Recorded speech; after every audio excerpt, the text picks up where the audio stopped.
Bridge as well as meter bridge दोनों देख रहे हैं। कौन कौन? व्हीटस्टोन ब्रिज भी है और मीटर ब्रिज भी है। देखिए इसमें एक गैल्वेनोमीटर आपको दिखाई दे रहा है। देखो तो गैल्वेनोमीटर है यहाँ है, पीछे वाले को नहीं दिखाई दे रहा है। टेंशन में आने की जरूरत नहीं है, उनके लिए अलग से फिर से परफॉर्म कर देंगे। आपको यहाँ पे जी लिखा हुआ नजर आ रहा है, गैल्वेनोमीटर है। कोई करंट पास नहीं कर रहा है, मतलब नीडल बीच में है कि इधर उधर है। कोई करंट पास नहीं कर रहा है। कोई करंट अगर पास नहीं कर रहा है, सुने, अगर कोई करंट पास नहीं कर रहा है तो आप क्या समझेंगे? आप यही समझेंगे कि अभी करंट का प्रेजेंस क्या है आपका? नहीं है, करंट का प्रेजेंस नहीं है। देखिए सर्किट भी देखिए, यहाँ जी है, एक टर्मिनल से दूसरे टर्मिनल में जोड़ रहे हैं। तो देखिए एक टर्मिनल आपको नजर आ रहा है ये वाला, और दूसरा टर्मिनल जॉकी से जुड़ा हुआ है। किससे जुड़ा हुआ है? जॉकी। अब इसमें हम मूव करेंगे और R1, R2 और R3, R4 का देखिए ध्यान से। आपको गैल्वेनोमीटर दिखाई दे रहा है? बीच में है कि नहीं है? बोला ना जी। आप देखो तो रीडिंग देखो, आ गया रीडिंग किनारे। आप देखिए किनारे, आप देखिए तो किनारे ही है। आप देखिए थोड़ा ऊपर है, आप देखिए बीचों बीच ला देंगे तो अब ऐसा देखिए यहाँ पर क्या होगा? करंट जीरो, तो IG का वैल्यू जीरो। पहले गैल्वेनोमीटर भी आपको समझना पड़ेगा कि गैल्वेनोमीटर में यहाँ जीरो रहे तो करंट का प्रेजेंस है ही नहीं। करंट क्या है? जीरो। इधर जाएगा तो एक करंट को अगर पॉजिटिव कंसीडर कर रहे हैं तो इधर वाले को नेगेटिव।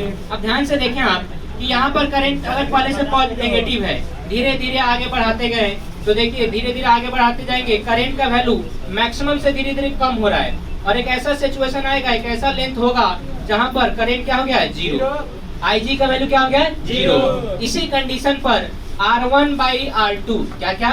R1/R2 का वैल्यू R3/R4 के बराबर। जहाँ पे हम टच कर रहे हैं ना, उसके पहले क्या होगा? R3 और इसके बाद क्या होगा? R4।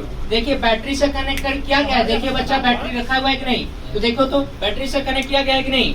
सर्किट में बैटरी से कनेक्ट किया गया है, किया गया है। अभी देखो करंट अगर सर्किट से पूछे, सुने, अभी करंट सर्किट से पास कर रहा है कि नहीं? देखिए ध्यान से, तो देखिएगा कि हाँ सर करंट पास कर रहा है। कहाँ से पता चलेगा? गैल्वेनोमीटर। देखो तो डेविएशन है कि नहीं है?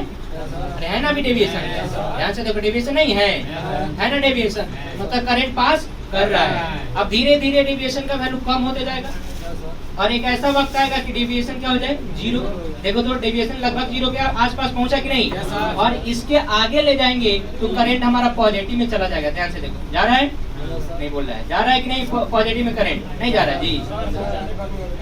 अरे जा बोलेगा नहीं, करंट जा रहा है नहीं जा रहा है? तो यहाँ पर क्या है? जीरो। यहाँ पर करंट लगभग क्या है? जीरो। यहाँ पर जीरो है ना जी। देखो करंट जीरो है और इधर ला रहे हैं तो नेगेटिव में और इधर ला रहे हैं तो पॉजिटिव में। तो जो करंट जीरो होता है उसी को हम लोग बोलते हैं बैलेंस कंडीशन। और IG अपने मन से जीरो थोड़ी कर दिए हैं, हम एक्सपेरिमेंट किए हैं। क्या किए हैं? एक्सपेरिमेंट। इस एक्सपेरिमेंट से IG का वैल्यू क्या किए हैं? जीरो। जीरो कैसे पता चला? तो बीच में है तो जीरो, इधर है तो नेगेटिव और इधर आएगा तो पॉजिटिव। दिखाई दे रहा है? ये पॉजिटिव, ये नेगेटिव और बीच में रखिएगा तो कहीं ना कहीं जीरो आएगा। ये पॉजिटिव नजर आ रहा है, नेगेटिव, और यहाँ पर जीरो, जीरो है, और यहाँ पर देखो पॉजिटिव है नहीं। तो IG का वैल्यू एक्सपेरिमेंट से जीरो आता है। ये दो डिवाइस का काम करता है, एक व्हीटस्टोन ब्रिज वाला भी काम कर देता है और एक्चुअल में मीटर ब्रिज है। एक्चुअल में क्या है? Meter bridge. देखिए R1 है, ये क्या है? R2 है, और जहाँ पे सटा रहे हैं इसके बाएं वाला जो तार है वो R3 का काम करता है। क्यों? अरे तार की लंबाई आप जानते हो ना, तार है तो क्या होगा? रेसिस्टेंस होगा। फॉर्मूला क्या होगा रेसिस्टेंस का? R=ρL/A। अरे होगा या नहीं? तो तार है तो रेसिस्टेंस है, तार है तो रेसिस्टेंस है, और अगर रेसिस्टेंस है तो R3/R4। एक कौन सा कंडीशन हुआ? Balance condition. और कौन से कहाँ से पता चला? जब IG हम लोग क्या किए हैं? इधर क्लियर? कोई दिक्कत? समझ में आया? पक्का ना? चलो ठीक है, आधा हाफ वाला लोग जाएंगे।